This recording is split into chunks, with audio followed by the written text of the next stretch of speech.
Good evening friends and audience, কেমন আছেন সবাই? আশা করি ভালো আছেন। আমি ডক্টর আশিস মজুমদার আজকের সান্ধ্যকালীন অধিবেশনে আপনাদের সকলকে স্বাগত জানাচ্ছি। তো আজকে আমাদের যে লেসনটি হতে যাচ্ছে সেটি হচ্ছে ইংলিশ ল্যাঙ্গুয়েজের একটি টপিক এবং এটা অ্যাপ্লাইড গ্রামারের একটি টপিক। গত ক্লাসে আমরা অ্যাপ্লাইড গ্রামারের যে টপিকটি নিয়ে সর্বশেষ আলোচনা করেছিলাম সেটি হচ্ছে ট্যাগ কোশ্চেন।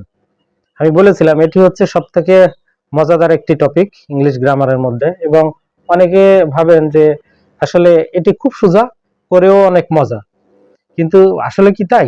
না। এই এই টপিকটি দেখতে সোজা হলেও এর ভিতরে অনেক প্যাচ থাকে, অনেক মানে একটু কমপ্লেক্স থাকে যাকে বলে। কারণ দেখতে একরকম কিন্তু ভিতরে আরেক রকম, এবং অ্যান্সার লিখতে গেলে এজন্য ভুল হয়ে যায়। তো চলুন আজকে আমাদের ক্লাসটি শুরু করা যায়।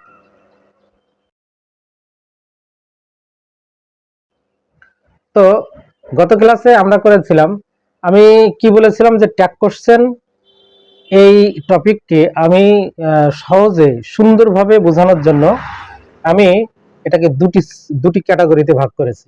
সেটা কি কি বলেছিলাম? একটা হচ্ছে জেনারেল ট্যাগ মানে সাধারণ ট্যাগ, আর একটি হচ্ছে স্পেশাল ট্যাগ মানে কি বিশেষ ধরনের ট্যাগ।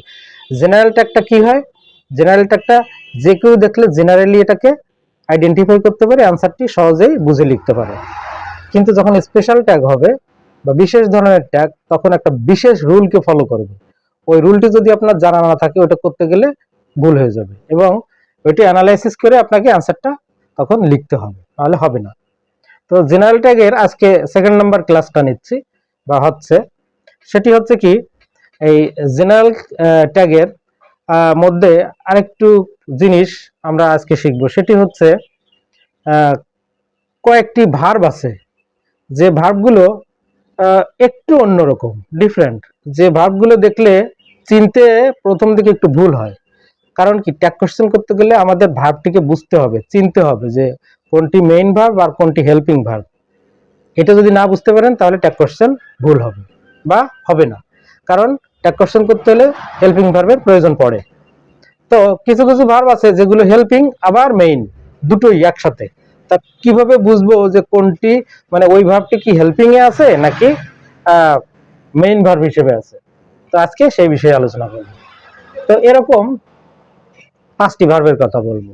এই 5টি ভার্বের নাম দিয়েছি এজন্য, মানে এরা খুব ডিসগাইজড ভার্ব বলে, মানে কি এটা মানে নিজেদের চেহারাকে লুকিয়ে রাখে। এই জন্য আমরা ধরতে অনেক সময় ভুল করি যে এটি আসলে কি মেইন ভার্ব নাকি হেল্পিং ভার্ব।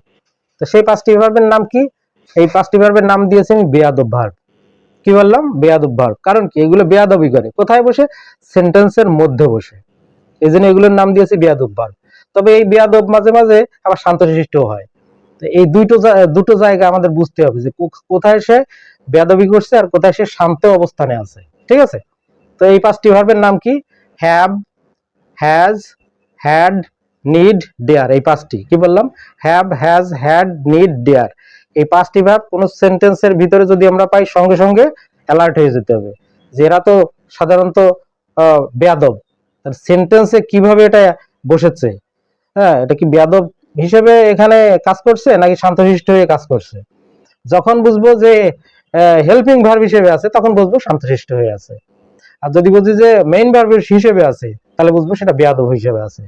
কারণ যখন সে মেইন ভার্ব হিসেবে থাকবে, তখন অন্য কোনো ভার্ব পাশে থাকে না।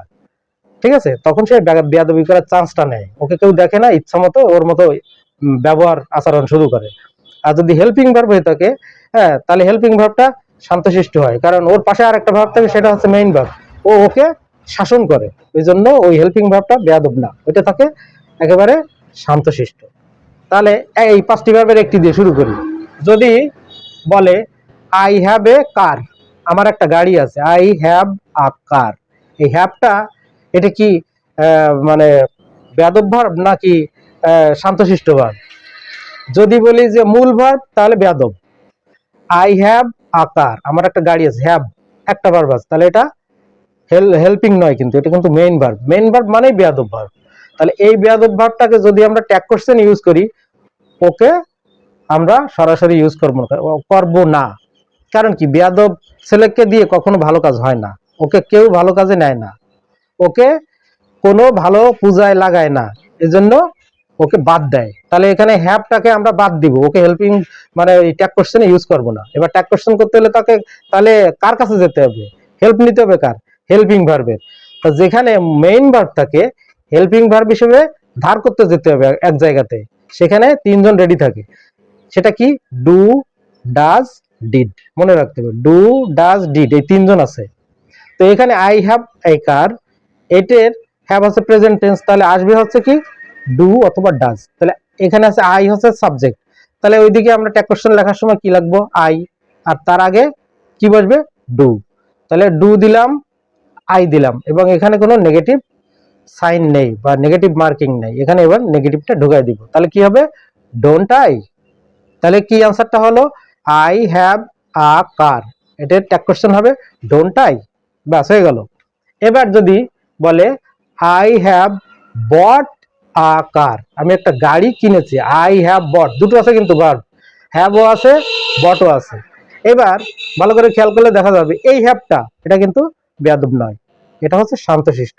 কারণ কি? পাশে বট আরেকটা ভার্ব আছে, ও ওকে শাসন করছে, ওকে ফলো করছে, ও আজকে শান্তশিষ্ট। বেয়াদব যদি হয় ওকে মার দিবে, এই জন্য আজকে হ্যাভটা এখানে শান্তশিষ্ট। অতএব ট্যাগ কোশ্চেন করার সময় এই শান্তশিষ্ট ব্যক্তি বা ছেলেকে আমরা সরাসরি নিতে পারবো, কারণ শান্তশিষ্ট ছেলেকে সব কাজেই লাগানো যায়। এখানে ট্যাগ কোশ্চেনে আমরা সেভাবে ইউজ করব। তাহলে এখানে কি হবে? Haven't I. তাহলে কি হলো অ্যান্সারটা? আবার সেন্টেন্সটা বলি, আই হ্যাভ বট আ কার, এবার অ্যান্সারটা হবে হ্যাভন্ট আই। হয়ে গেল। এবার আরেকটা এক্সাম্পল দেব, আই নিড আ পেন, আমার একটা কলম দরকার। এখানে নিড এটা হচ্ছে মেইন ভার্ব বা মূল ভার্ব। এবার যখন ট্যাগ কোশ্চেন করি মূল ভার্বের সবসময় আমরা বেয়াদব বলে চিন্তা করি এবং ওকে দিয়ে আমরা কাজ করতে পারি না, এই জন্য কোথায় যেতে হবে? Helping verb. হেল্পিং ভার্বে কে কে থাকে? Do, does, did. তাহলে সাবজেক্ট হচ্ছে আই, আই কি বললাম? Need a pen, I need a pen. তাহলে এখানে কি হবে? নিডটা আমরা নিতে পারতেছি না, এই জন্য কি করলাম? হেল্পিং ভার্ব ডুর কাছে গেলাম। তাহলে কি হবে? Do I. এবার এর ভিতরে নেগেটিভ নাই, এই জন্য কি হলো? Don't I. ব্যাস হয়ে গেল। তাহলে অ্যান্সারটা কি হবে? আই নিড আ পেন, এটার অ্যান্সার হবে ডোন্ট আই। এবার যদি বলে I I need not go there, কি বললাম? I need not go there, আমার সেখানে যাওয়ার দরকার নেই। নিডও আছে, ওইদিকে আবার গো আছে, দুটো ভার্ব কিন্তু। তাহলে এখানে নিডটা কি? অবশ্যই হেল্পিং ভার্ব, আর গোটা আছে মূল ভার্ব। ওই মূল ভার্বটা সবসময় এই নিডকে কিন্তু অবজার্ভ করছে, অর্থাৎ নিডটা আজকে শান্তশিষ্ট। ও যদি বেয়াদব হয় ওকে মার দিবে, এই জন্য নিডটাকে আজকে আমরা সরাসরি ইউজ করতে পারবো। তাহলে কি হবে? আই নিড নট গো দেয়ার, তাহলে অ্যান্সারটা কি হবে? নিডন্ট আই। ব্যাস হয়ে গেল। এই ছিল আজকে আমাদের ট্যাগ কোশ্চেনের লেসনটি কেমন লাগলো অবশ্যই কমেন্ট করে জানাবেন। এরকম আরো মজার কিছু লেসন ট্যাগ কোশ্চেন নিয়ে থাকবে, যেগুলো আপনারা শিখলে পরীক্ষায় আর কোনো ভুলের সম্ভাবনা থাকবে না। তো ফলো দিয়ে পাশে থাকবেন, সাথে থাকবেন। হ্যাঁ, শুভ সন্ধ্যা।